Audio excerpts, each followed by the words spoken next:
मैं मध्य प्रदेश के राज्य मंत्री के रूप में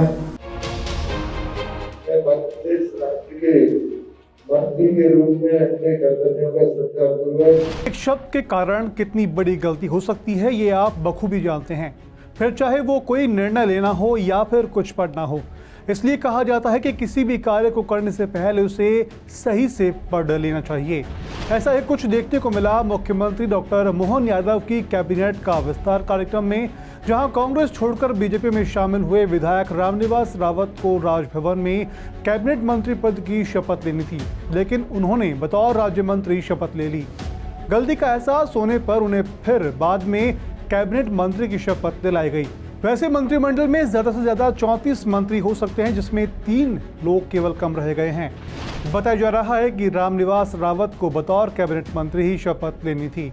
उन्हें जो पत्र दिया गया था उसमें राज्य के मंत्री लिखा था, लेकिन वे गलती से इसे राज्य मंत्री पढ़ गए। इस वजह से उनकी शपथ राज्य मंत्री के तौर पर दर्ज हो गई। फिर दोबारा शपथ लेने के बाद वे कैबिनेट मंत्री बने। घटना के बाद प्रदेशाध्यक्ष जीतू पटवारी ने आरोप लगाते हुए इसे संविधान का अपमान बताया और कहा कि यह साबित परंपरा है कि सरकार और विपक्ष अलग अलग होते हैं, लेकिन लोकतंत्र की हत्या व कुर्सी के सौदेबाजी के लिए कुख्यात भाजपा ने कांग्रेस विधायक को ही मंत्री पद की शपथ दिला दी। यह लोकतंत्र और संविधान का प्रामाणिक अपमान है, जबकि कांग्रेस विधायक रामनिवास रावत की विधानसभा सदस्यता समाप्त करने के लिए भी विधानसभा अध्यक्ष के समक्ष पर्याप्त आधार व प्रामाणिकता के साथ प्रतिवेदन दिया था। दुर्भाग्य से उन्होंने भी कर्तव्य पालन नहीं किया। महामहिम राज्यपाल को भी संविधान लोकतंत्र की परंपराओं को पालन करना था, क्योंकि वे दल नहीं संविधान के आदेश पालन के लिए नियुक्त किए गए हैं, लेकिन संविधान के शीर्ष पद से भी असहमति दर्ज नहीं की गई। मैं मध्य प्रदेश की जनता को फिर बताना चाहता हूं कि यह कर्ज क्राइम करप्शन की सरकार है। यह बार बार खरीद फरोख्त और दल बदल की राजनीति का अपराध कर रही हैं। अब सवाल उठता है कि आखिर कौन है रामनिवास रावत, जो कांग्रेस से भाजपा में कैबिनेट मंत्री बने। श्योपुर के विजयपुर से 6वीं बार सांसद बने हैं। चंबल क्षेत्र में ओबीसी वर्ग के ये बड़े नेता माने जाते हैं। 2019 में इन्होंने मुरैना सीट से चुनाव लड़ा था। साथ ही मध्य प्रदेश कांग्रेस के कार्यकारी अध्यक्ष भी ये रहे हैं।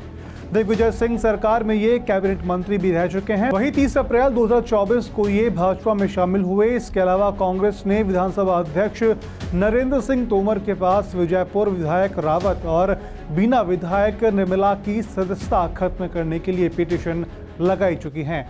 शुक्रवार को विधानसभा में नेता प्रतिपक्ष शिवंग सिंघार के नेतृत्व में कांग्रेस विधायकों की दल ने विधानसभा अध्यक्ष नरेंद्र सिंह तोमर से मुलाकात की। इस पिटीशन के बाद सुप्रीम कोर्ट के आदेश के चलते अब रावत की सदस्यता खतरे में पड़ सकती है।